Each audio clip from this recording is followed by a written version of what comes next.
Soothing story time.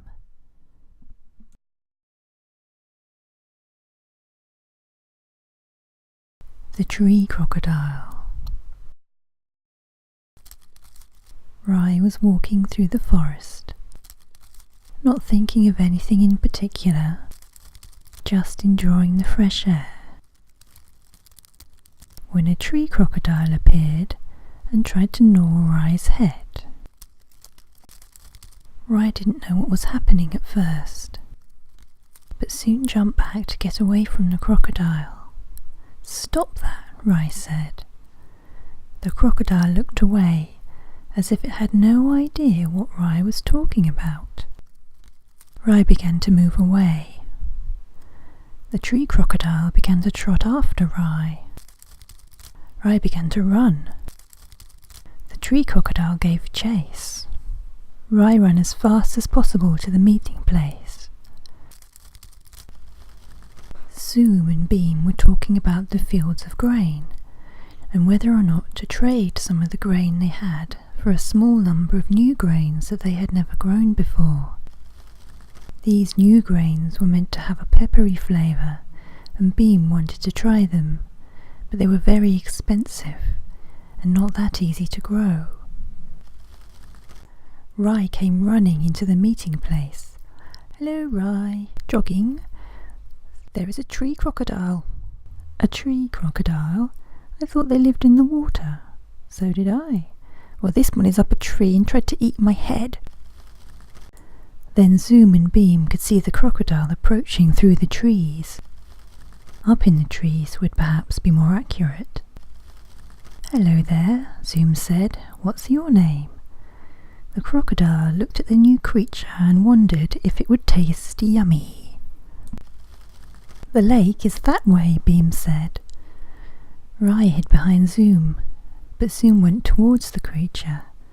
The creature came closer and tried to gnaw Zoom's head. "No, stop that." The creature paused, looked around, and tried to gnaw Zoom's head again. Zoom jumped back. Beam said, "That's weird, they don't usually do that." The crocodile trotted along some branches near Beam and began to gnaw on Beam's tail. Beam batted the crocodile away. "That's not very nice, I like my tail as it is." The crocodile again tried to look as if it had no idea what they were talking about, then tried to gnaw Beam's tail again. Beam hit the crocodile again and the crocodile retreated. It looked at them for a while, then trotted away. "What a strange creature. I hope it doesn't come back. I've never seen one before.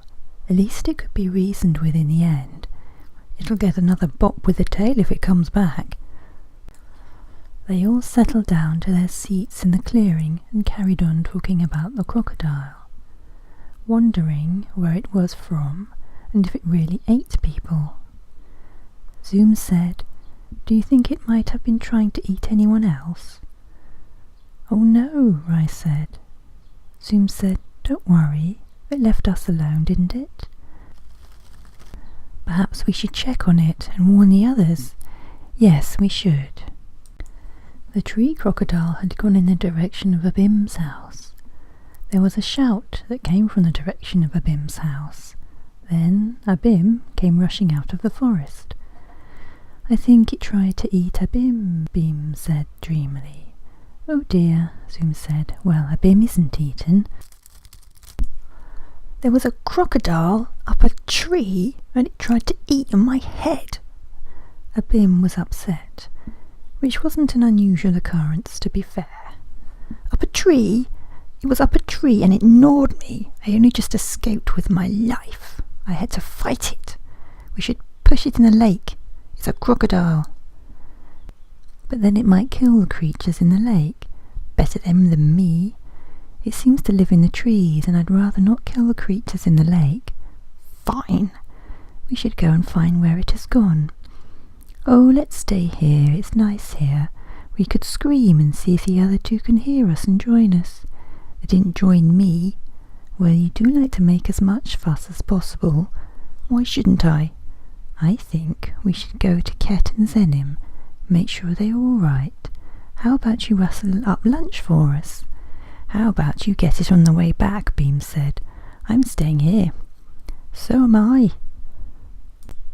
Zoom and Rai left to go to Zenim's house first. All this trouble over a crocodile up a tree. Oh well. Zenim was standing by the trees and the crocodile popped up and started to gnaw Zenim's head. Zenim didn't know what to do. The crocodile carried on gnawing until Zoom ran up and shooed it away. Once again it tried to pretend it did not know what the problem was, or that there was even a problem at all. Zenim was still rooted to the spot. Zoom said, "Come along, let's go, Zenim." "You leave Zenim alone," Rai said. The tree crocodile tried to look innocent. The three went straight to Ket's house and explained. Ket wanted to see the creature very much. Then they noticed it. The crocodile was following them, so they went straight to the clearing to form a plan. They talked while the crocodile trotted around the treetops watching them.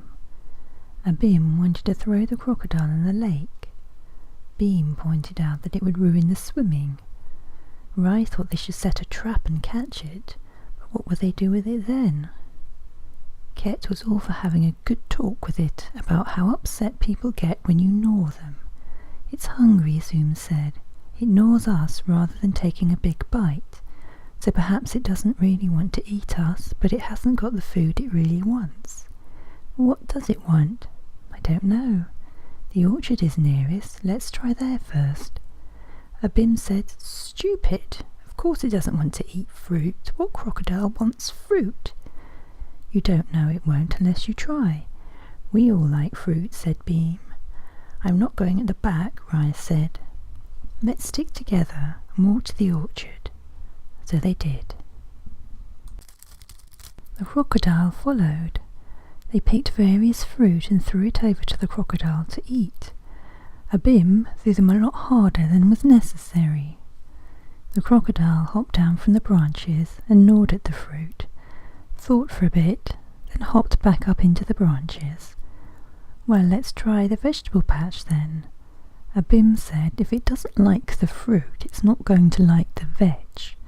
"I love veg," said Beam. "Come on." So they went to the vegetable patch. The crocodile followed. The group tried waving a few different types of vegetable at the tree crocodile. It was not even slightly interested. Then it spotted a pumpkin. The tree crocodile jumped from a tree and started eating a pumpkin. Then another. Then another.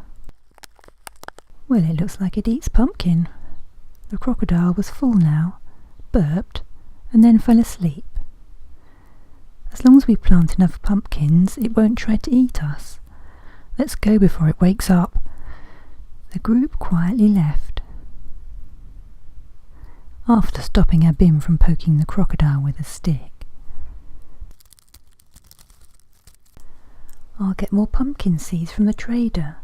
We'll have to use some grain to trade for them. And get at least 2 seeds of pepper grain," Beam said.